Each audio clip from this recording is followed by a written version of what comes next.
एते चांशः कलह पुंसः एते चांस कला पुंसः कृष्णस्तु भगवान् स्वयं कृष्णस्तु भगवान् स्वयम् इन्द्रारि व्याकुलं लोकम् इन्द्रारि व्याकुलं लोकम् मृडयन्ति युगे युगे। मृदयन्ति युगे युगे। बीच बीच में मैं आप लोगों को पूछूंगा, जो हमने पिछली चर्चाओं में कुछ चर्चा करी है, तो क्विज बीच बीच में होती रहेगी। वैसे अब उम्मीद करता हूं कि आप सभी लोगों को प्रभुपाद जी का तात्पर्य समझने में कठिनाई नहीं होगी, क्योंकि बहुत सारे जो शब्द जिसमें आए थे उनकी व्याख्या हम लोग पहले की चर्चाओं में कर चुके हैं। एते च अंशः कलह पुंसः, पुंसा का अर्थ था भगवान महाविष्णु। तो एते च अंश कलह पुंसा, जितने भी अंश मतलब स्वांश यानी अवतार और कला मतलब जो उनकी विभूतियां हैं, ये इनका वर्णन हुआ। और जिनका वर्णन नहीं हुआ वो सब किसकी कलाएं हैं, किसकी विभूतियां हैं? भगवान महाविष्णु की। लेकिन कृष्णस्तु भगवान स्वयं, भगवान कृष्ण तो अवतार नहीं है, भगवान कृष्ण तो साक्षात भगवान है। स्वयं भगवान मतलब स्वयं रूप, मतलब स्वयं प्रकाश, मतलब उनका प्रकाशन, उनके रूप का प्रकाशन किसी से नहीं होता, उनका कोई कारण नहीं है। इंद्रारि व्याकुलम लोकम मृडयंती युगे युगे, ये सभी अवतारों के अवतरित होने का सामान्य प्रयोजन है। इंद्र आरि, इंद्र के शत्रुओं के द्वारा, लोक व्याकुलम, जब लोक व्याकुल हो जाते हैं तो मृडयंती, उनको सुखी करने के लिए, उनको, या दो अर्थ हुआ, मृडयंती का अर्थ है सुखी करने के लिए, या मृडयंती का अर्थ हुआ उनकी सुरक्षा देने के लिए, वह युग युग में आते हैं। और इससे पहले हमने प्रहलाद महाराज की शिक्षा में भी पढ़ा था, युगानुवृत्तम, युग के अनुरूप आते हैं, जिस युग में जिस प्रकार से आने की आवश्यकता है उस प्रकार से वो ना करके ये लोगों को सुखी करते हैं। अब हम आगे पढ़ते हैं प्रभुपाद जी का अनुवाद तात्पर्य। अनुपम कृष्ण प्रभु, आप अनुवाद पढ़ते जाइए, जहां मुझे कुछ बोलना होगा मैं बोलूंगा। अनुवाद। उपर्युक्त सारे अवतार या तो भगवान के पूर्ण अंश या पूर्णांश के अंश कलाएं हैं, लेकिन श्री कृष्ण तो आदि पूर्ण पुरुषोत्तम भगवान हैं। वे सब विभिन्न लोकों में नास्तिकों द्वारा उपद्रव किए जाने पर प्रकट होते हैं। भगवान आस्तिकों की रक्षा करने के लिए अवतरित होते हैं। एक पॉइंट थोड़ा समझना चाहिए। उपर्युक्त सारे अवतार या तो भगवान के पूर्ण अंश, जैसे कि भगवान श्री राम, जैसे कि भगवान नरसिंह, ठीक है, ये भगवान के पूर्णांश हैं, या पूर्ण अंश के अंश। पूर्णांश के अंश का अर्थ क्या हुआ? महाविष्णु के अंश हैं। तो इस प्रकार से दो, कभी कहीं सीधे सीधे भगवान से भी प्रस्तुत हो जाते हैं यहाँ पे, ठीक है, ये भी अर्थ है। यस, तात्पर्य। इस विशिष्ट श्लोक में भगवान श्री कृष्ण को अन्य अवतारों से पृथक किया गया है। उनकी गणना अवतारों में की जाती है। एक छोटा सा पॉइंट देखिए। अब मैं आपसे पूछूंगा, मैं नहीं बोलूंगा, विशिष्ट श्लोक से क्या याद आ रहा है? इस विशिष्ट श्लोक में, तो विशिष्ट श्लोक में क्या बोला? परिभाषा सूत्र। Yes, that's what I wanted to hear. ये एक, आपका माइक ऑन है, आवाज इतनी कम क्यों आ रही है? धीमी आवाज आ रही। मेरा बोलिए, इसमें आवाज आ रही है? हरे कृष्णा हरे कृष्ण। आवाज तो आ नहीं चाहिए, देखिए। ठीक है, बोलिए। हरे कृष्णा। हाँ, ठीक है। हरे तो कृष्ण। विशिष्ट श्लोक का मतलब है, ये है भगवान कृष्ण की जन्म और कर्म की गुहिता को समझा रहा है। ये कृष्ण भगवान एक सामान्य अवतार नहीं है, अभी तो अवतारी हैं, इसलिए एक विशिष्ट श्लोक है। और इस श्लोक की पुनरावृत्ति भागवत में कहीं नहीं होगी। कुछ श्लोकों की पुनरावृत्ति हुई है, जैसे कि तुल्याम लवेनापि न स्वर्गम न पुनर्भवम भगवत संगी संगस्य मर्त्य नाम की मुताशिषा, ये भगवत गीता में भी 2 बार पुनरावृत्ति कर चुके हैं श्लोक की, मन मना भव मद भक्तो। लेकिन इस श्लोक की पुनरावृत्ति नहीं हुई। अब क्विज नंबर 1, परिभाषा सूत्र। परिभाषा सूत्र के बारे में आपको क्या याद था? याद है? सॉरी, यस, ये श्रीमद् भागवतम का परिभाषा सूत्र है। तो परिभाषा सूत्र के बारे में क्या बताया गया था? जी पूरे भागवतम आवाज ही क्यों नहीं आ रही? इसमें क्यों नहीं आवाज आ रही? एनीवेज, हाँ, थोड़ा माइक पास में रख के बोलिए। हाँ, पूरे भागवतम में अगर हमको कहीं भी ये लगे कि महाविष्णु से भगवान श्री कृष्ण आए हैं, यस, तो हमको इस श्लोक को लेकर रेफरेंस में देखना होगा। बहुत सुंदर, very nice, very good, will get extra prasadam today. Very important point. और इसीलिए हमने देखा भी श्रील प्रभुपाद जी ने किस प्रकार से अनुवाद किए हैं, ताकि उस श्लोक का सामंजस्य इस विशिष्ट श्लोक से, परिभाषा सूत्र से हो। ठीक है, इट्स ओके। ओके, तो आगे पढ़ लें। तो समझ में आ गया वशिष्ठ लोक की बात? हाँ जी, पढ़िए। उनकी गणना अवतारों में की जाती है क्योंकि अहेतु की कृपावश वे अपने दिव्य धाम से अवतरित होते हैं। हम्म। अवतार का अर्थ होता है नीचे उतरने वाला। हाँ, तो अब प्रभुपाद जी इस बात को बोल रहे हैं जो हमने टीका में पढ़ा था कि अवतार क्यों बोल रहे हो फिर कृष्ण को अगर अवतारी हैं? क्योंकि अवतरति इति अवतार, याद हुआ? अवतरति इति अवतार, जो अवतरित होता है वह अवतार है। यस। भगवान के सारे अवतार जिसमें स्वयं भगवान सम्मिलित हैं, विशेष उद्देश्यों की पूर्ति के लिए भौतिक जगत के विभिन्न लोकों में तथा विभिन्न योनियों में अवतरित होते हैं। कभी वह स्वयं आते हैं और कभी उनके अलग अलग पूर्णांश, अंश या अंशांश कला या फिर उनके द्वारा प्रत्यक्ष अथवा अप्रत्यक्ष रूप से आवेशित अंश इस भौतिक जगत में विशिष्ट कार्यों को संपन्न करने के लिए अवतरित होते हैं। अब इसमें एक थोड़ी कठिनाई प्रस्तुत हो रही है कि भी प्रत्यक्ष आवेश और अप्रत्यक्ष आवेश का अर्थ क्या है? कुछ जो अभी तक मुझे समझ में आ रहा है, हम लोगों ने आवेश अवतार के संबंध में दो विभाग देखे थे। एक था जिनमें बहुत शक्ति है और दूसरे थे जिसमें अल्प शक्ति है। तो जो बहुत शक्ति वाले बहुत शक्ति संपन्न थे उनको अवतार कहा गया था, जैसे कि कुमार और नारद, याद आ रहा है? और जिनमें कम शक्ति थी उनको विभूति कहा गया था, जिससे मनु इत्यादि। तो यही अर्थ समझ में अभी तक आ रहा है, और कोई अर्थ कोई वहीं से सुनने को प्राप्त होगा तो कह सकते हैं, क्योंकि प्रभुपाद जी उस बात को यहाँ पे ऐसा प्रतीत हो रहा है कि टीका से उसी प्रकार से ले रहे हैं आवेश अवतार के संबंध में। ठीक। भगवान मूल रूप से समस्त ऐश्वर्य, सामर्थ्य, यश, सौंदर्य, ज्ञान तथा वैराग्य से पूर्ण होते हैं। जब ये पूर्णांशों या अंशांशों द्वारा अंशतः प्रकट होते हैं तो यह समझना चाहिए कि उन विशिष्ट कार्यों के लिए उनकी विभिन्न शक्तियों के प्राकट्य की आवश्यकता होती है। ओके, इसको समझना चाहिए। फिर समझना चाहिए मतलब हम फिर से रिवाइज करा रहे हैं, आपको याद है? और इसको एक प्रश्न के द्वारा मैं पूछ लूंगा आप लोगों से। स्वांश जो भगवान के अवतार हैं और आवेश अवतार हैं, उनमें समानता क्या है और भेद क्या है, ये बताइए। पहले बताइए समानता, जो अभी प्रभुपाद यहां बोल रहे हैं, समानता क्या है? यस। पहले नहीं, पहले ऐसे पूछना चाहिए, स्वांश की परिभाषा क्या है, आवेश की परिभाषा क्या है? तो पहले आप स्वांश की परिभाषा बताइए, स्वांश क्या है?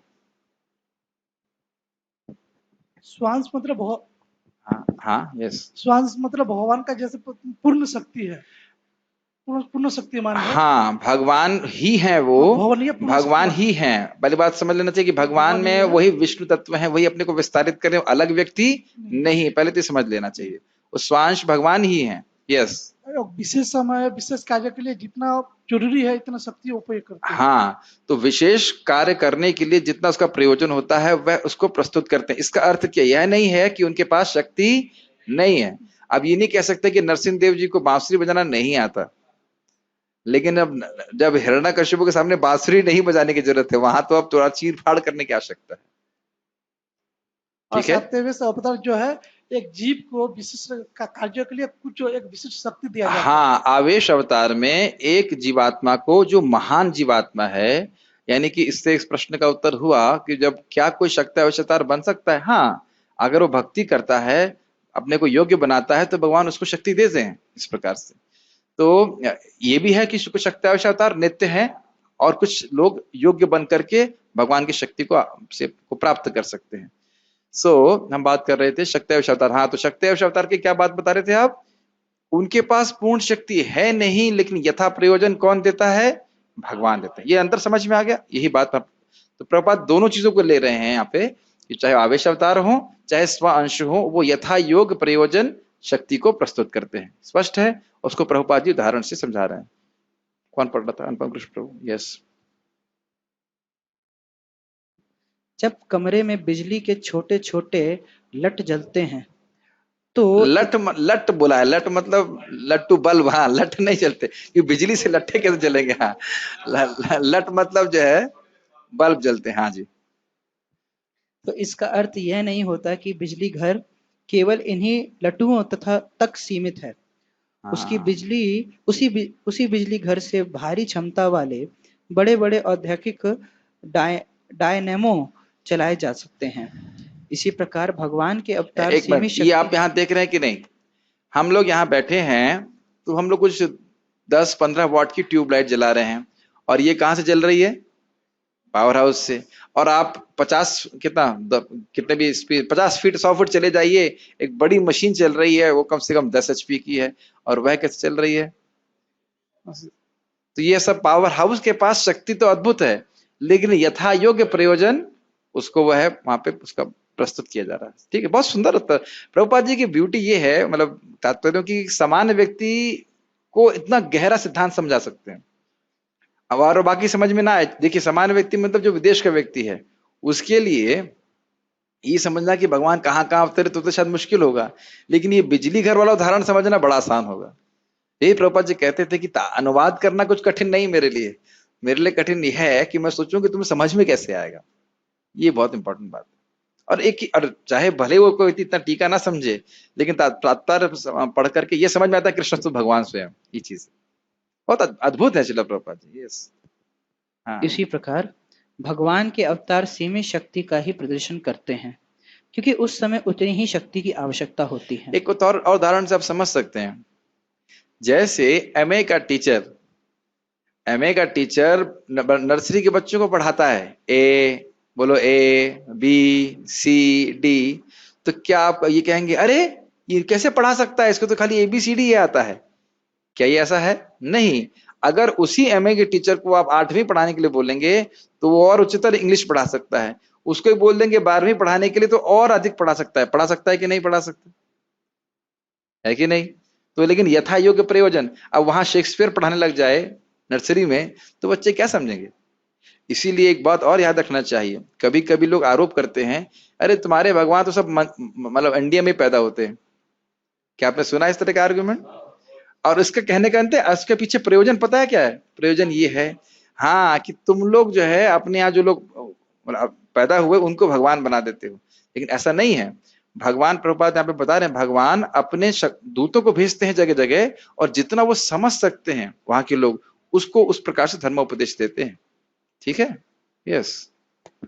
उदाहरणार्थ, भगवान परशुराम ने विरोधी क्षत्रियों का 21 बार संहार करके तथा भगवान नरसिंह ने अत्यंत शक्तिशाली नास्तिक हिरण्यकशिपु को मार करके असामान्य ऐश्वर्य का प्रदर्शन किया। हाँ, तो अब कोई कहे कि नहीं भगवान आए तो उनको ही सूली पे टांग दिया जाए, ऐसा नहीं है।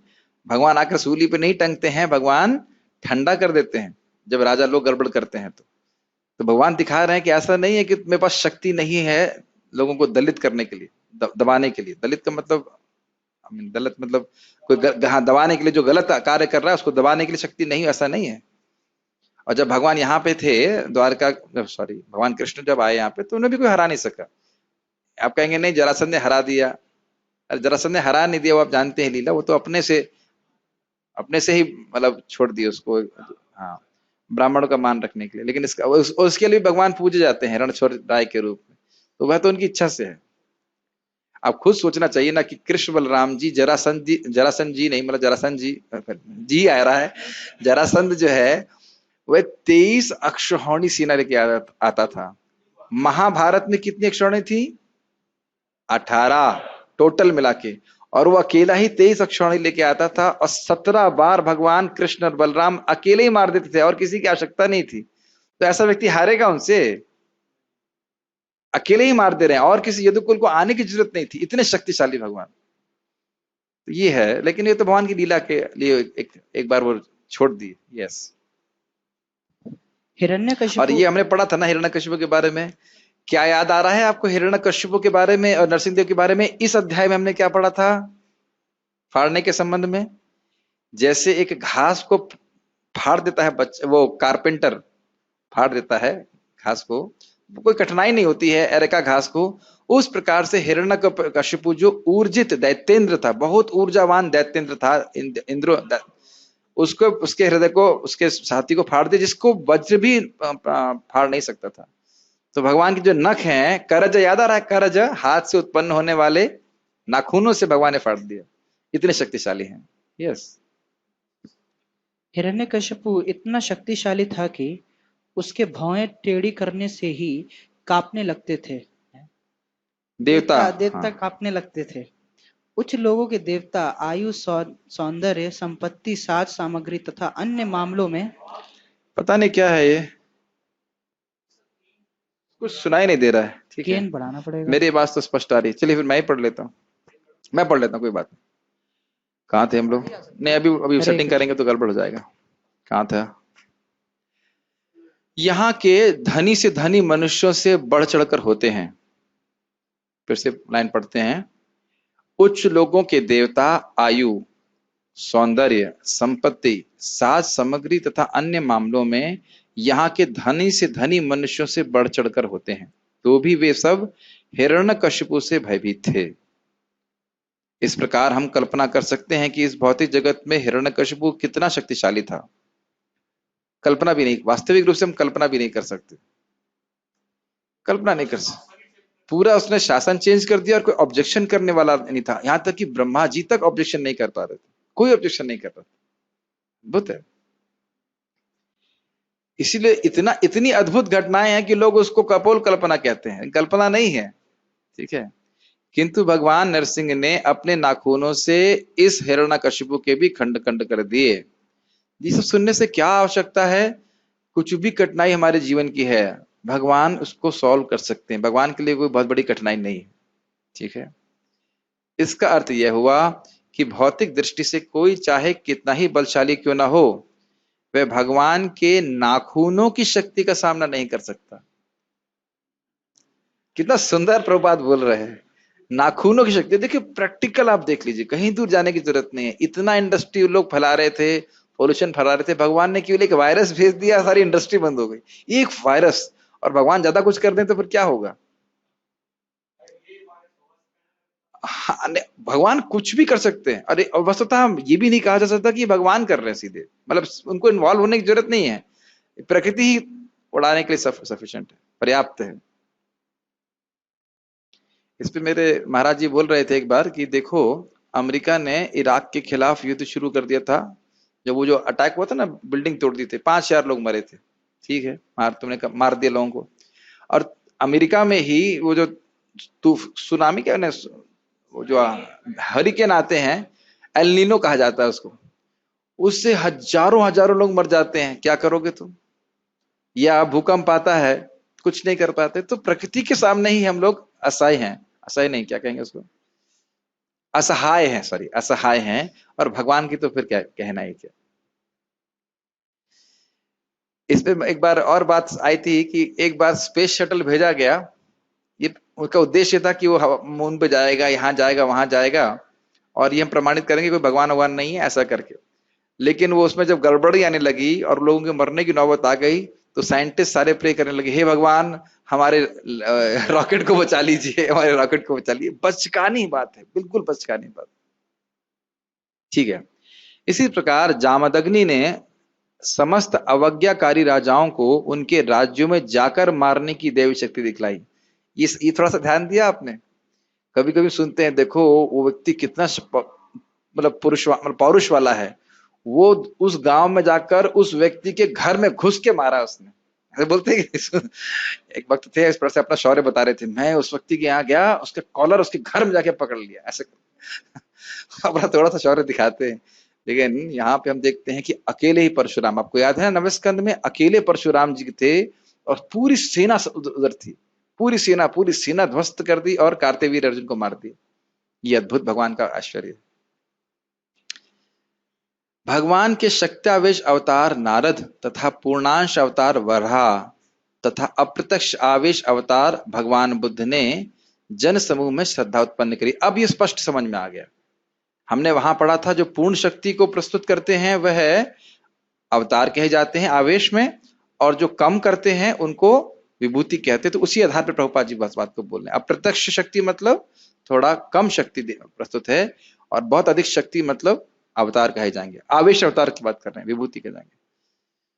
श्रद्धा उत्पन्न करी, इसकी जो व्याख्या हम लोग कर चुके हैं कि किस प्रकार से उन्होंने एक अपधर्म, मतलब हल्का धर्म दिया जो वैदिक धर्म नहीं था, लेकिन वैदिक धर्म की ओर ले जाने वाला था। अहिंसा परमो धर्मा से कहा। राम तथा धन्वंतरी अवतारों ने उनकी ख्याति का तथा बलराम, मोहिनी एवं वामन ने उनके सौंदर्य का प्रदर्शन किया। अब मैं इसकी व्याख्या इसलिए नहीं करूंगा क्योंकि आपको याद है हमने कमेंट्री में पूरा पढ़ा था, प्रभुपाद जी इसको यहाँ पे लिख रहे हैं। दत्तात्रेय, मत्स्य, कुमार तथा कपिल ने उनके दिव्य ज्ञान का प्रदर्शन किया। नर तथा नारायण ऋषियों ने उनके त्याग का प्रदर्शन किया। ये नर नारायण भगवान कितने समय से तो नहीं, जब से अपने प्रकटीकरण के समय से तपस्या कर रहे हैं ताकि जीवों का लाभ हो। इस पे अच्छा महाराज बोल रहे थे कि जब भगवान यहाँ पे आते हैं तो भोग नहीं करते हैं, तो दिखाते हैं कि वो तप करके दिखाते हैं, त्याग करके दिखाते हैं, जैसे भगवान श्री राम ने। क्योंकि जीवों को भोग सिखाने की आवश्यकता नहीं है, तपस्या सिखाने की आवश्यकता है। और भगवान बोलते भी हैं, तपो हृदयम मह्यम, तपस्या ही मेरा हृदय है। बहुत एक बात और बोल देना चाहता हूं अगर अवसर पाकर के, कि देखिए मानव जीवन तपस्या के सुख के लिए है, आहार निद्रा भय मैथुन के सुख के लिए नहीं है। बहुत रॉन्ग इन्वेस्टमेंट है। अब शरीर चलाने के लिए तो हमें करना ही पड़ता है, लेकिन एक एक करके इसको कम करते चले जाना चाहिए। अभी तो हमने खाली मैथुन कम किया है, लेकिन अभी आहार निद्रा और भय, इसको भी और हम अनावश्यक कह सकते हैं, क्या इसको आर्टिफिशियली नहीं कर सकते। भक्ति में जैसे बढ़ते चले जाएंगे अपने आप ही कम होने लगता है। लेकिन ये जो समझ में आ रहा है तपस्या का सुख, महाराज बताए थे इस बात को, बड़ा अच्छा मुझे पॉइंट लगा। तपस्या का सुख उत्कृष्ट होता है। क्या प्रमाण था? तपो दिव्यम पुत्र का ये न सत्वम शुद्धि तस्मात् ब्रह्म सौख्यम तो अनंतम। तो हर व्यक्ति को सोचना चाहिए कि मैं इस हीन सुख के लिए नहीं बना हूं, मनुष्य शरीर मुझे प्राप्त है, मेरा अधिकार है कि मैं अपने हृदय को शुद्ध करके, मैं अपने हृदय को खुद दायित्व लेके खुद शुद्ध करूं, तपस्या करूं, भगवान की भक्ति करूं, और उसके द्वारा मैं अनंत सुख की प्राप्ति करूं। ये फोर्स नहीं किया जा सकता है। तपस्या का आधार ही है ज्ञान। जब ज्ञान होता है तब व्यक्ति कोई तपस्या करना चाहता है कि नहीं? ओके। इस प्रकार भगवान के समस्त अवतारों ने प्रत्यक्ष या अप्रत्यक्ष रूप से विभिन्न लक्षणों का प्रदर्शन किया, लेकिन आदि भगवान कृष्ण ने भगवान की संपूर्ण लक्षण प्रकट किए। संपूर्ण लक्षण का अर्थ क्या है? रुक जाओ एक मिनट, मैं अभी पकड़ता हूं किसको बोल रहा हूं। प्रेम कृष्ण प्रभु, संपूर्ण लक्षण का क्या अर्थ है? Very good. 6 ऐश्वर्यों से वो पूर्ण मात्रा में प्रस्तुत किया। गुड। कहां गए? लेकिन हाँ, इस प्रकार इसकी पुष्टि होती है कि वे अन्य समस्त अवतारों के उद्गम हैं, और उनका सबसे असमान लक्षण तो यह वह था जिसमें उन्होंने गोपियों के साथ अपनी लीलाओं के रूप में अपनी अंतरंगा शक्ति का प्रदर्शन किया। गोपियों के साथ उनकी लीलाएं उनके दिव्य अस्तित्व, आनंद तथा ज्ञान की स्थिति को प्रकट करने वाली हैं। अब हम लोग ज्यादा व्याख्या करने की शक्ति तो है नहीं, लेकिन इतना बात है, ये शुरुआत ही कैसे होती है रासलीला की? भगवान अपि विश्वात्मा। हाँ, श्लोक की बात कर रहा हूं। भगवान अपि विश्वात्मा, वो भगवान है, षड ऐश्वर्य पूर्ण है, आप्त काम है, तो वह किसी से भोग के प्राप्ति के लिए कोई संबंध नहीं स्थापित कर रहे। उसके बाद तो फिर पूरा रासलीला है, उसको समझना चाहिए। ये बहुत इंपॉर्टेंट है कि देखिए, जब तक व्यक्ति भगवान के तत्व को ठीक से नहीं समझेगा तो कृष्ण के बारे में, भगवान कृष्ण के बारे में गलत धारणा होना कोई बहुत आसान है। क्यों? भगवान जब यहाँ पे आते हैं तो एकदम मानव जैसी लीला करते हैं। मानव जैसी मतलब लगता है लोगों को, जो लोग ठीक से समझते नहीं है। ठीक है, यद्यपि ये ऊपर से प्रणय या काम जैसी लगती हैं। गोपियों के साथ उनकी लीलाओं के प्रति विशेष आसक्ति का कभी गलत अर्थ नहीं लगाना चाहिए। गलत अर्थ मतलब जैसा कि यहाँ के जगत में एक कोई स्त्री पुरुष का प्रेम होता, काम संबंध होता है, उस प्रकार से नहीं सोचना चाहिए। गोपियां कृष्ण को सुख देना चाहती थीं और कृष्ण उनकी सेवा को स्वीकार करना चाहते थे, उससे गोपियों को सुख प्राप्त होता था। और बहुत विस्तार है, गोपियां स्वयं भगवान की शक्ति हैं। जैसे कोई व्यक्ति अपनी परछाई से ही खेले, उसी प्रकार से वे किसी और की स्त्रियों का वो भोग नहीं कर रहे थे, उनकी खुद की शक्तियां हैं। और उन्होंने क्यों किया इस प्रकार से भगवान कृष्ण ने? ताकि जीवों को प्रेरणा मिले कि अगर वह साधना करें तो वह भी भगवान कृष्ण से इस प्रकार से प्रेम का संबंध स्थापित कर सकते हैं। भागवत के 10वें स्कंद में इन लीलाओं का वर्णन है। देखिए, कुछ गलत होता तो वर्णन ही क्यों होता? सोचना चाहिए। छुपा लेते भगवान, कैमरा लगा था उस समय, कोई न्यूज रिपोर्टर जो गया था ना, वर्णन है ताकि कुछ जीव इस प्रकार से भी कृष्ण के प्रति आकर्षित होकर लालसा जागृत करें, भी साधना करके उस स्थान, उस स्थिति को प्राप्त करें। माइक पे बोलिएगा। हाँ, सुखदेव गोस्वामी जैसे परमहंस चूड़ामणि जो पूरा परम विरक्त थे, वह इसका वर्णन 88,000 ऋषियों के बीच में क्यों करेंगे? और कुछ गलत होता तो वह भी ऑब्जेक्शन करते, परीक्षित महाराज भी ऑब्जेक्शन करते, ये क्या कहने लगे? यस। पर और उसके बाद वही सुखदेव गोस्वामी क्या कह रहे हैं, जो उस दिन श्लोक था, जो आपने श्लोक लिया था, क्या श्लोक था वो? अरे, यन मैथुनादि ग्रहमेदि सुखम इतुच्छम कंडू यनेन बहु दुख बाजम इत्यादि, तो उस प्रकार से बोला गया। तो वहां जब उसकी भर्सना कर दी काम सुख की, और कई जगह भर्सना की गई है, तो फिर ये काम व्यापार के बारे में थोड़ा बात करेंगे, थोड़ा बुद्धि लगाना चाहिए। तो थोड़ा विवेक अगर जागृत होगा तब वो इस प्रकार से समझ पाएगा कि भगवान श्री कृष्ण की रासलीला इस प्रकार की नहीं है। फिर वेद व्यास जी कहते हैं कि इसको जो पढ़ता है उसके बस अब आपने मेरे कैसे मुंह की बात छीन ली, मैं यही बोलने वाला था। वेद व्यास जी स्वयं कह रहे हैं कि जो इस लीला को प्रमाणिक वैष्णव से सुनता है तो उसका हृदय रोग, काम रोग समाप्त हो जाता है, लेकिन प्रमाणिक व्यक्ति से ऐसा नहीं है। जो व्यक्ति ऐसे ही बस तत्व जानता नहीं हो, उलट सलट व्यक्ति हो और खुद भी उसमें काम बुद्धि रखा हुआ, तो सुनेगा फिर फायदा नहीं होगा। ठीक है, कुछ कहना चाहते? महाराज बता रहे थे भाई जी हनुमान पोदार के भाई जब भागवतम हाँ, लिख रहे yes, तो उन्होंने yes. इनको हटा दिया था। Yes. कह रहे नहीं अच्छा नहीं है। Yes. तो भाई जी हनुमान पोदार बोलते नहीं ये तो पुराण है भागवतम Yes, तो उन्होंने एक अलग से ग्रंथ लिखा। ग्रंथ लिखा उसके, सही कह रहे हैं। तो ये प्रॉपर तत्व में समझना चाहिए। और इसमें बोला गया श्रद्धा से सुनता है। श्रद्धा मतलब भगवान की लीलाएं हैं, ये कोई सामान्य पुरुष की स्त्री की लीला मतलब कार्य नहीं है। ठीक है, ठीक है। गोपियों के साथ कृष्ण की लीलाओं के दिव्य स्वरूप को समझ पाने के लिए किसी भी जिज्ञासु को तुरंत ही दशम स्कंद पढ़ना चाहिए। ये लिखा है इसमें? नहीं, ये नहीं लिखा है। किसी भी जिज्ञासु को यह भागवत अन्य 9 स्कंदों के द्वारा धीरे धीरे अग्रसर कराता है। इस पे एक उदाहरण दिया था, मुझे याद नहीं आ रहा किसने दिया था, लेकिन ऐसा उदाहरण अच्छा था। कहने लगे भाई दूध की चीजें बड़ी अच्छी हैं, मीठी चीजें मत्स्य अच्छी चीजें हैं, लेकिन उसको डाइजेस्ट करने के लिए कुछ पाचन शक्ति भी तो होनी चाहिए। तो भगवान श्री कृष्ण की जो दिव्य लीलाएं हैं, अगर हमने तत्व ठीक से समझा नहीं कि कृष्ण भगवान हैं, तो फिर यही धारणा होगी कि भाई कृष्ण का अवतार बड़ा अच्छा था, लेकिन जब तक वह गोपियों के संग नहीं किए उसके बाद वो बेचारे बड़े बिगड़ गए। तो यह सब बातें बोलने वाले लोग हैं, और इस प्रकार के बोलने वाले लोगों को पहले पढ़ाना चाहिए कृष्णस्तु भगवान स्वयं, स्वांश का, आवेश अवतार का, विलास विग्रह, सबका तत्व को ठीक से समझना चाहिए, तब वो समझ पाएंगे। नहीं तो देखिए ना, लोग कहते हैं शिव जी की उपासना राम जी ने करी, तो राम जी छोटे और शिव जी बड़े। कई बार आप नहीं सुनते क्या ये बात? और फिर उनको बोलो कि भाई अगर ऐसे तो भगवान कृष्ण सुदामा के भी चरण धोए, तो क्या सुदामा भी भगवान बन गए? और यहाँ तो ये पूछा गया मेरे से, तो मैंने कहा सुखदेव गोस्वामी स्वयं कहते हैं, हमने टीका में पढ़ा था, भगवान भक्त भक्तिमान, भगवान अपने भक्तों के प्रति भक्ति से युक्त रहते हैं। तो वह तो कोई आश्चर्य की बात नहीं, जैसे भक्त भगवान की सेवा करना चाहते हैं, भगवान भी भक्तों की सेवा करना चाहते हैं। तो वह तो इसका अर्थ यह तो नहीं है कि वो भगवान बन गए। इसलिए फिर से रिपीट करूंगा, इंग्लिश में बोल रहा हूं, if the tattva is not understood then the leela will be misunderstood and misapplied। अगर तत्व को ठीक से नहीं समझेंगे तो लीला को ठीक से नहीं समझ पाएंगे और उसका गलत अब अप्लाई क्या बोलेंगे,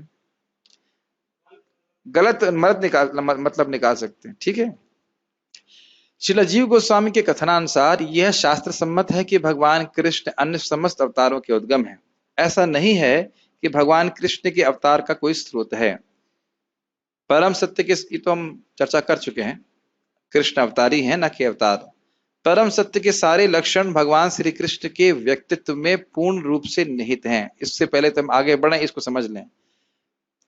शास्त्री जी थोड़ा आगे आ जाएंगे तो अच्छा रहेगा, ये शायद कठिन चीज है, सब लोग नहीं, या कूलर की हवा चाहते हैं? थोड़ा आगे आ जाइए, क्योंकि कठिन प्रश्न है। लेकिन उनको नहीं, पहले उनके पास तब जाएगा जब कोई लोग उत्तर नहीं देंगे, पहले ही प्रभु जी ने पीछे पकड़ा दिया। परम सत्य का लक्षण क्या है? पहला लक्षण बताइए, मूल लक्षण क्या है? यस, वेरी गुड, आपने तो इतने जल्दी उत्तर दे दिया। जन्मादि अस्यतः, जिससे सब कुछ आता है। तो अब ये भगवान कृष्ण पे बिल्कुल घटित हो रहा है कि नहीं हो रहा है? पूरा भौतिक जगत उनसे आ रहा है, जितने भी अवतार हैं भगवान के, विस्तार हैं, वह भी भगवान कृष्ण से आ रहा है।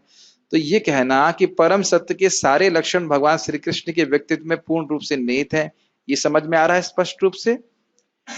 देखिए, ईश्वर और परम सत्य में अंतर है। प्रभुपाद जी इसको प्रथम स्कंद के इंट्रोडक्शन में समझाते हैं। ईश्वर मतलब नियंता, कंट्रोलर, बहुत सारे ईश्वर हो सकते हैं, लेकिन परम सत्य केवल भगवान कृष्ण है जिससे सब कुछ आता है। अहम सर्वस्व प्रभु। समझ में आ रहा है इसका? ठीक है। और भगवत गीता में भगवान स्पष्ट घोषित करते हैं कि उनके समान या उनसे बढ़कर कोई सत्य नहीं है। कौन से श्लोक में बोलते हैं? अरे भाई, भगवत गीता की बात कर रहे हैं। मत्तः परतरम नान्यद किंचिदस्ति धनंजय, मुझसे परे कुछ भी नहीं है।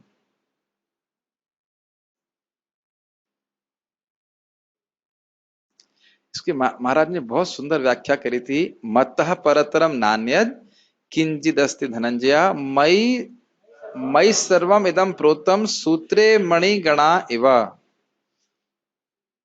बहुत सुंदर बात। कुछ याद नहीं आ रहा है एकदम।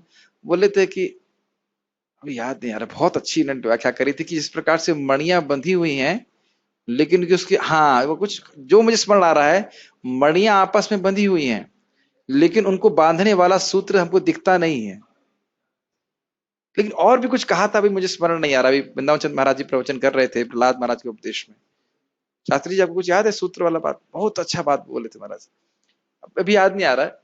लेकिन ये बात तो स्पष्ट है कि सूत्रे मणिगणा एवा क्यों बोल रहे हैं कि मणियां बंधी हुई हैं, देख लीजिए, है ना, कंठी में, लेकिन सूत्र नहीं दिख रहा है। लेकिन हम ये जानते हैं कि बिना सूत्र के मणियां बंध नहीं सकती। ठीक है, ओके। कहां थे? इस श्लोक में स्वयं शब्द का प्रयोग इसकी पुष्टि करने के लिए किया गया है कि भगवान कृष्ण स्वयं अपने सिवा अन्य कोई स्रोत का, अपने सिवा कोई स्रोत नहीं है। ये तो हम लोगों ने स्वयं रूप और स्वयं प्रकाश के संबंध में बोला था। अन्योन्य अपेक्षी जो रूप है वह स्वयं रूप कहलाता है, वह किसी से आया नहीं है, वह किसी का विस्तार नहीं है। याद आ रहा है? ठीक। कब बताया था ये? कल ही बताया था ना? ठीक। लघु भागवत, अच्छा लघु भागवतामृत, आपको ये भी याद है कौन सा मैंने शास्त्र बताया था? वेरी गुड, ठीक है। लघु भागवतामृत के कौन से अध्याय से बताया था? अध्याय 1। वेरी गुड, ठीक। आप लोग तो श्रुति धारणा हो गए हैं, सुन के याद रख ले रहे हैं। Good boys. यद्यपि अन्य स्थानों में अवतारों को उनके कार्यों के कारण भगवान कहा गया है, किंतु उन्हें कहीं भी पूर्ण पुरुषोत्तम नहीं कहा गया है। ये तो स्पष्ट है। ठीक है। इस श्लोक में स्वयं शब्द परम श्रेय के रूप में उनकी श्रेष्ठता का सूचक है। मतलब उनके कृष्ण भगवान के चरण कमलों की प्राप्ति ये परम श्रेय है, इससे परे श्रेय कोई है नहीं। श्रेय मतलब भविष्य में कोई मंगलकारी कार्य हो। हम आज कुछ तपस्या कर रहे हैं जिससे आगे मेरा कल्याण हो, तो ये परम श्रेय है। क्या श्रेय है? परम श्रेय भगवान श्री कृष्ण के चरण कमलों की प्राप्ति। आराध्य भगवान ब्रजेश तनयस तद्धाम वृंदावनम रम्या काचित उपासना ब्रज बधु वर्गे नया कल्पिता श्रीमद् भागवतम प्रमाण ममलम प्रेमा पुमार्थो महान श्री चैतन्य महाप्रभु मतमिदम तत्रादर न पर। और लोग और मत हो सकते हैं, लेकिन सर्वश्रेष्ठ पुमार्थ मतलब पुरुषार्थ क्या है? भगवत प्रेम। और वो किनके चरणों में हो? भगवान स्वयं, भगवान श्री कृष्ण के चरणों में। इसीलिए श्रेय बोल रहे हैं। अंतिम आश्रय रूप कृष्ण एक एवं अद्वय हैं। एक मतलब अकेले कृष्ण ही सभी के आश्रय, और अद्वय मतलब उनके अलावा और कोई है नहीं। इसका अर्थ क्या हुआ कि भगवान के जो अन्य विष्णु स्वरूप हैं वे भी भगवान ही हैं। आपको याद हो, हमने इस पे व्याख्या खूब की थी टीका में कि जीव यहाँ पे जैसे हम लोग विविधताएं प्रस्तुत कर रहे हैं, क्यों कर रहे हैं? क्योंकि हम लोग अलग अलग हैं, लेकिन भगवान अपने विष्णु स्वरूप को प्रस्तुत करते हैं एक ही समय में, लेकिन वो वही व्यक्ति रहते हैं। ठीक है, ये उनकी अचिंत्य शक्ति से वाहन करते हैं। उन्होंने अपना विस्तार विभिन्न अंशों, कलाओं तथा कणों के रूप में स्वयं रूप, ओके क्विज, स्वयं रूप कौन है? भगवान कृष्ण। और कुछ परिचय दीजिए जो किसी पे उनका रूप निर्भर नहीं करता। और नाम क्या है उनका? गोलोक विहारी कृष्ण, यशोदानंदन, श्याम सुंदर। ठीक। प्राभव वैभव विलास तद एक आत्मा। तद एक आत्मा रूप की व्याख्या कीजिए।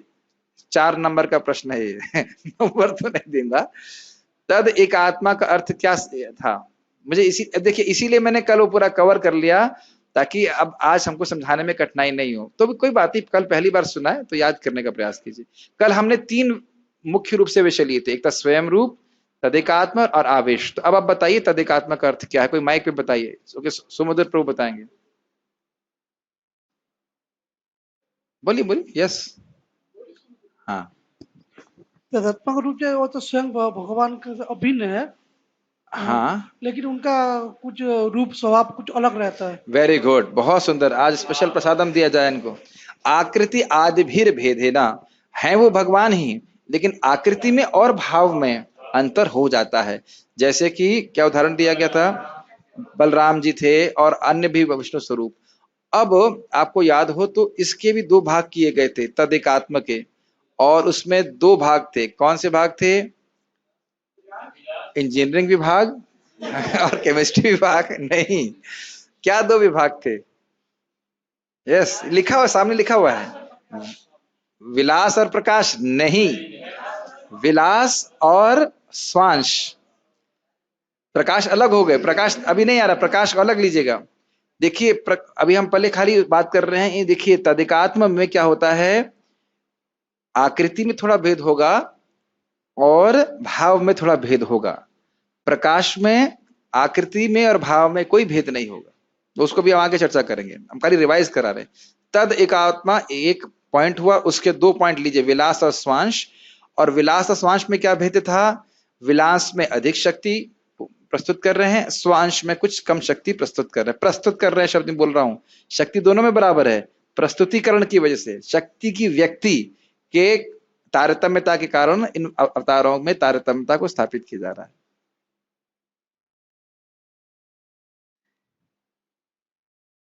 ठीक है, जैसे एक एग्जाम्पल मन में आ रहा है, पता नहीं कितना सही है, लेकिन जैसे एक बल्ब है 100 वाट का, लेकिन आप थोड़ा कम वोल्टेज की तो वही बल्ब थोड़ा कम रोशनी भी देता है, फिर वही रोशनी थोड़ा बढ़ा भी देता है।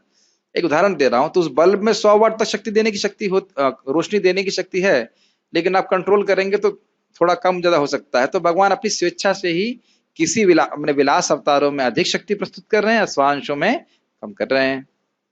ठीक है, अब उस विलास के भी दो भाग हो गए, और वो था प्राभव और वैभव, जिसकी व्याख्या मैंने नहीं करी थी, अभी मैंने उसमें बहुत अध्ययन भी नहीं किया है। लेकिन जो स्मरण एक चीज बात का ये है कि बलराम जी भगवान के प्राभव विलास हैं, और उसके बाद आगे के जो अवतार हैं उनके विस्तार होते हैं, उनको वैभव विलास कहा जाता है। इतना याद है मेरे को। तो ये प्राभव वैभव विलास ये अलग अलग नहीं है। विलास तदैकात्मा का नेक्स्ट हेडिंग हुई विलास, और विलास के आगे दो ब्रांच हो गई, प्राभव और वैभव। हम तो सोच रहे थे कि आज जल्दी हो जाएगी क्लास, फिर छोड़ ही नहीं रहे प्रभु जी, है ना। अच्छा, उसके बाद अवतार आवेश तथा जीव के नाम से कर रखा है, तो यह तो कोई कठिन नहीं है। अवतार का मतलब स्वांश, और आवेश मतलब शक्ति अवतार, और जीव मतलब विभिन्न अंश। जितने भी जीव हैं सब भगवान के विस्तार है। ये सभी अनगिनत शक्तियों से युक्त हैं, जो तत्संबंधी स्वरूपों एवं व्यक्तित्वों के लिए सर्वथा उपयुक्त होती हैं। मतलब सभी स्वरूपों में, भगवान के विष्णु स्वरूपों में अनगिनत शक्ति होती है।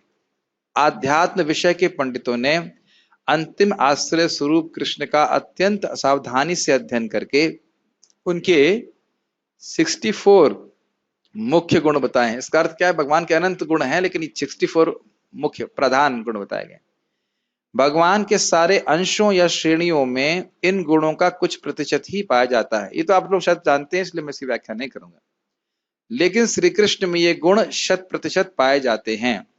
एक बात ध्यान देनी होगी कि भगवान के अन्य विष्णु स्वरूपों में भगवान की शक्ति होती है, लेकिन उन ऐश्वर्यों को पूर्ण प्रकाशित नहीं कर रहे, और भगवान कृष्ण सारे गुणों से युक्त हैं और उनको पूर्ण प्रकाशित कर रहे हैं। ये भी अंतर समझना चाहिए। ठीक है, स्वयं प्रकाश और तद एकात्म से लेकर अवतार की श्रेणियों तक के उनके निजी विस्तार जो सब विष्णु तत्व हैं, उनमें 93% तक ये दिव्य गुण पाए जाते हैं। कंफर्म कीजिए, 60 को अगर 64 से डिवाइड करें तो कितना आएगा? अरे ये तो बहुत कठिन है, मैथ्स भी पढ़ाते हैं, गणित भी है इसमें। 60 को 64 से डिवाइड करें तो कितना आएगा? ऐसा ऐसा हाँ कर रहे हैं, ऐसा लग रहा है कैलकुलेशन कर लिया। सही लिखा है? कोई कैलकुलेटर खोल के आप डिवाइड कर सकते हैं, कितना आ रहा है? ये हमारा गुण है कि 60 से 64 भी डिवाइड नहीं कर पाते। ये कितना है? 93.75। ठीक है, 93.75%। ठीक है। और वो 4 गुण क्या हैं भगवान कृष्ण के जो विष्णु स्वरूप में प्रस्तुत नहीं होते? वेणु माधुरी, रूप माधुरी, लीला माधुरी और भक्त माधुरी। ठीक है। अब इसका अर्थ यह नहीं है कि भगवान विष्णु के भक्त नहीं होते। मैं कुछ गलत बोल गया क्या? नहीं नहीं, वेणु माधुरी, लीला माधुरी, रूप माधुरी और भक्त माधुरी। प्रेम माधुरी, प्रेम माधुरी की भक्त माधुरी? प्रेम माधुरी। प्रेम किससे करते हैं? प्रेम माधुरी तो ठीक है, लेकिन वहां पे प्रभुपाद उसको से लिखते हैं कि उनके विशेष भक्त हैं जो उनसे बहुत प्रेम का आदान प्रदान करते हैं, और इसलिए शायद मुझे याद था भक्त माधुरी भी मैंने पढ़ा है। तो वो एक दोनों ही एक ही बात बोल रहे हैं। आप आज खिचड़ी बनाएंगे कि पॉरेज? अगर बोला खिचड़ी बनाएंगे कि पॉरेज बनाएंगे, एक ही बात है, वो एक ही शब्द है। पॉरेज को, खिचड़ी को पॉरेज इंग्लिश में कहते हैं। भाई सूर्य उगा है कि सन उगा है, वही वाली बात है, उसके झगड़ा की आवश्यकता नहीं। वो मैंने भी पढ़ा था, भक्त माधुरी और प्रेम माधुरी एक ही बात। प्रेम वो ऐसे भक्त जो भगवान से प्रेम में रस का आदान प्रदान करते हैं, वो कोई दिक्कत नहीं है। शिव जी में जो ना तो अवतार हैं, ना आवेश, और ना ही इन दोनों के बीच में आते हैं, उनमें लगभग 84% गुण पाए जाते हैं। 56 डिवाइडेड बाय 64, 55 या 56, जरा देखिए कहां पे हम पहुंचते हैं। 55 है ना? 55 है। 55 गुण शिव जी के पास हैं। 56 है ना? मुझे 56 याद था, हो सकता है आप लोग अधिक जानते हो तो ठीक। मुझे 56 याद था,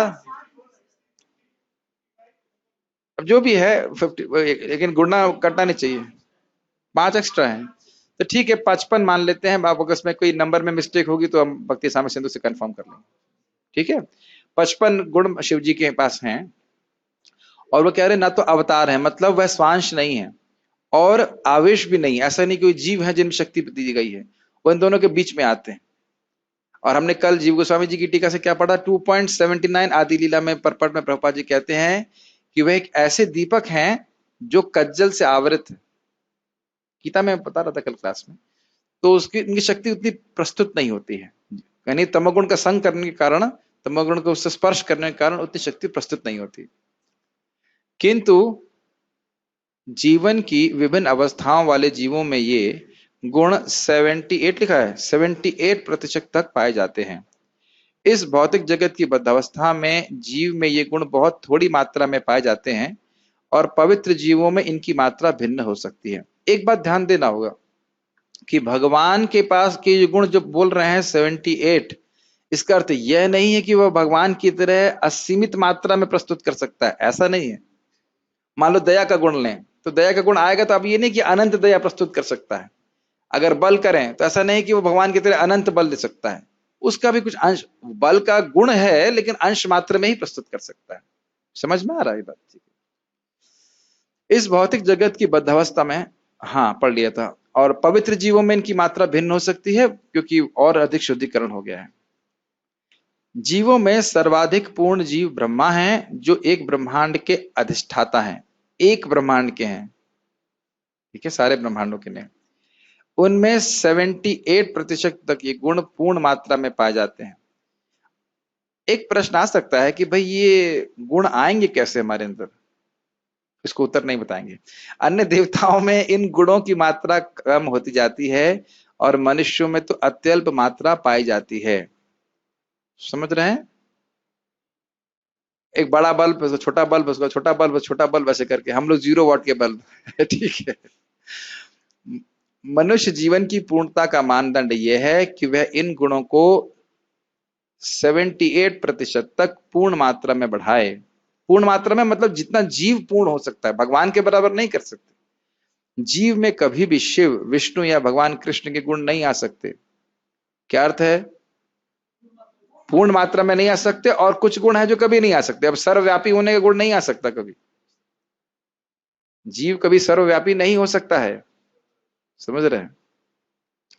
कोई भी जीव 78% गुणों को पूर्ण रूप से विकसित कर, कोई भी मतलब कोई भी सबके लिए ओपन है ये। विकसित कर दिव्यता प्राप्त कर सकता है, पर वह कभी कभी शिव या विष्णु हाँ ठीक। मैं सोच रहा था कि आप लोग चेक कर रहे हैं कि नहीं। गुरुजी कुछ भी नहीं बोल देंगे ऐसा नहीं है, टीचर कुछ भी नहीं बोल सकता है। वह कभी भी शिव विष्णु या कृष्ण नहीं बन सकता है। मैंने जानबूझ की गलती करी थी। क्यों? क्योंकि जानबूझकर गलती की जाती है भारत में। गुरुजी बोलते हैं आज तुम भजन कर रहे हो बेटा, एक दिन तुम भगवान में लीन हो जाओगे, भगवान बन जाओगे। तो गुरुजी अगर इस प्रकार की बात बोले तो कहना गुरुजी टाटा प्रणाम दूर से। इस प्रकार का संबंध ज्ञान अगर नहीं देते हैं तो नाम करने से भी भगवान प्रसन्न नहीं होते। क्या प्रमाण है? रामदास राम राम 24 घंटे कर रहा था, लेकिन चैतन्य महाप्रभु को प्रसन्न नहीं किया, क्योंकि वो राम बनना चाहता था, राम नहीं बनना चाहता। और देखो जो गडरिये थे, सामान गाय चराने वाले, उनको वो ऐसे ही कृष्ण राम बोल दिए तो महाप्रभु बड़े प्रसन्न हुए। तो भाव का, एटीट्यूड का बहुत फर्क पड़ता है। ठीक है। हाँ, कालक्रम में वह ब्रह्मा बन सकता है। कालक्रम का मतलब ऐसा नहीं कि अपने आप ही तपस्या करेगा, भक्ति करेगा तो फिर वो बन सकता है। वे दैवी जीव जो आध्यात्मिक आकाशों के ग्रहों के निवासी होते हैं, वे हरिधाम तथा महेश धाम जैसे विभिन्न आध्यात्मिक ग्रहों में भगवान के सनातन साथी होते हैं। ये नित्य मुक्तों के बारे में बात हो रही है। सब धामों के ऊपर कृष्ण का धाम है, जो कृष्ण लोक या गोलोक वृंदावन कहलाता है। जो जीव अपने में 78% गुण पूर्ण मात्रा में विकसित कर लेता है, वह इस भौतिक शरीर को त्यागने के पश्चात कृष्ण लोक जाने का भागी बन जाता है। फिर वही प्रश्न उठेगा, अरे कैसे प्राप्त करेंगे हम? बात बोली गई कि कोई भी जीव प्राप्त कर सकता है, और आप बोल रहे हैं फिर कैसे प्राप्त होगा? ये प्रश्न बन जाएगा। बहुत आसान उत्तर है, यस्यास्ति भक्तिर भगवती अकिंचना सर्वैर गुणैस्तत्र सभासते सुरः हरौ भक्तस्तकृतो महद्गुणा मनोरथेना सति धावतो भई। तो उसमें टीका में बड़ा सुंदर कहा गया। उसका अर्थ क्या है कि जिसकी भगवान श्री कृष्ण के प्रति अकिंचन भक्ति होती है, निष्काम भक्ति होती है, उत्तम भक्ति करता है, तो उसके अंदर सारे देवताओं के गुण आ जाते हैं। और जो भगवान का भक्त नहीं है, वह तो मन के रथ पे है। मन का रथ कभी पॉजिटिव भाग रहा है, कभी नेगेटिव भाग रहा है, उसकी इंद्रियां संयमित नहीं है। आज आपके प्रति दया दिखा रहा है, वही हो सकता मर्डर कर देगा, है कि नहीं? जो पिता प्रेम करता है लड़के से, कभी कभी इतना उद्विग्न हो जाता है, अच्छा होता है ये पैदा ही नहीं होता, पता नहीं, ऐसा सुना है, बोल देते हैं लोग। तो ये एक रस नहीं रहता है। अब इस पे बहुत सुंदर टीका की गई कि देखिए, जब देवताओं के उपासक देवताओं की उपासना करते हैं तो देवताओं का गुण उनमें आ जाता है। तो भगवान कृष्ण की उपासना करने के वाले के जीवन में देवताओं का ही गुण आए, यह कोई आश्चर्य की बात नहीं है। क्यों आ जाता है देवताओं का गुण? क्योंकि देवता उसका संग प्राप्त करना चाहते हैं। तो कह रहे हैं नहीं, ना सिर्फ ये, अपितु भगवान के गुण भी उस भक्त में आने लगते हैं। लेकिन तभी होता है जब उत्तमा भक्ति करें, उत्तमा भक्ति का अभ्यास करें, निष्काम भाव से भगवान की भक्ति करें, तभी इस प्रकार से होता है। अन्य मिश्रित भक्ति का प्रभाव इस प्रकार का नहीं होता। तो हमने सोल्यूशन ये सीखा। अच्छा, आप कहेंगे फिर क्या ब्रह्मा बन के भगवान के धाम जाएंगे? नहीं, ऐसा नहीं, ब्रह्मा बनने की जरूरत नहीं है। शुद्ध भक्त बन जाएंगे तो भगवान के धाम निश्चित रूप से चले जाएंगे। कोई प्रश्न? वैष्णवों के 26 गुण बताए जाते हैं, ठीक है। यहां पे बोल रहे हैं कि 88% गुण बताए जा रहे हैं। 50। इसका सामंजस्य कैसे किया जाए? ज्यादा बुद्धिमान हो गया, इतने कठिन कठिन प्रश्न करते हो, हम उत्तर ही नहीं समझ में आ रहा है। अब पता नहीं इसका अर्थ क्या है वैसे। अब परसेंटेज के हिसाब से बताया गया। परसेंटेज तो बता रहे हैं, परसेंटेज भी कैलकुलेट किया जाए तो वैष्णव के 26 गुण हैं, और उसके बाद ब्रह्मा जी के कितने बता रहे हैं गुण? 50 हो रहा है। तो ब्रह्मा जी जब बनेंगे तब पूछेंगे, पता नहीं इसका अर्थ। अब हम तो एक अर्थ सीधे समझते हैं कि 26 गुण वैष्णव के हो गए, या कुछ नहीं, क्या है कृष्ण के शरणम गुण का अनुशीलन कर लिया, ये गुण अंशी है, और बाकी सारे गुण जो है उसके अंश हैं, तो बाकी सारे गुण अपने आप प्रकट हो जाएंगे। अब ब्रह्मा तक 50वां गुण रह जाते हैं तो कोई, मुझे पता नहीं उसका उत्तर। अगर हम नीचे बैठे हो तो यह प्रश्न भी मेरा नहीं होता, ठीक है, इतना हमने सोचा नहीं। ऐसा आपको आसान आसान प्रश्न करने चाहिए, कठिन कठिन प्रश्न। वैसे देखिए, एक सिद्धांत तो यह है कि सारे गुण उत्पन्न हो जाते हैं। वहां पे भी लिखा गया है कृष्ण के शरणम, कृष्ण ही जिसकी एक शरण है वह अंशी है, ये गुण अंशी है, और इससे बाकी सारे गुण आ जाते हैं। तो 50वां गुण भी आ सकते हैं। अब देखिए हमें गुणों का विचार करना पड़ेगा। मान लीजिए ब्रह्मा जी का एक गुण है वो सर्वज्ञता भी एक गुण है, वो सब कुछ जानते हैं। तो वहाँ पे प्रभु जी ना बहुत सारे गुण है वैष्णव के, कुछ मुख्य 26 वो बताया हाँ, गया। ये भी एक अर्थ हम समझ सकते हैं कि मुख्य 26 गुण लिखेंगे। जैसे कहें कि 64 ही गुण है क्या कृष्ण में? ये भी नहीं, मुख्य अनंत गुण गुण है, बताया गया। लेकिन मुख्य गुण बताया गया। ये एक अंडरस्टैंडिंग हम सब। वैष्णव के बहुत सारे गुण हो सकते हैं। पैड में जैसे इसके पहले वही लिखा हुआ था जो चैतन्य चरितामृत में जो वैष्णव 26 के अनलिमिटेड नहीं हो सकते क्योंकि वो तो भगवान के अंदर है, लेकिन अब इस पे क्या कहा जा सकता है, पढ़ना पड़ेगा दोबारा, उसके बाद उसका उत्तर दे सकते हैं। अभी तो हम कुछ भी कहेंगे वो एक अंदाज मात्र रहेगा, तो उसको कुछ कह नहीं सकते। ठीक है, एक गुण हमें कल्टीवेट करना है, निष्काम भक्ति, उत्तम भक्ति का गुण। ठीक है, बहुत रुकते हैं यहाँ पे, इससे पहले और कोई खतरनाक प्रश्न आ जाए। श्रीमद् भागवतम की जय, श्रील प्रभुपाद की जय, कृष्णस्तु भगवान स्वयं की जय, निताय गौर प्रेमानंदी।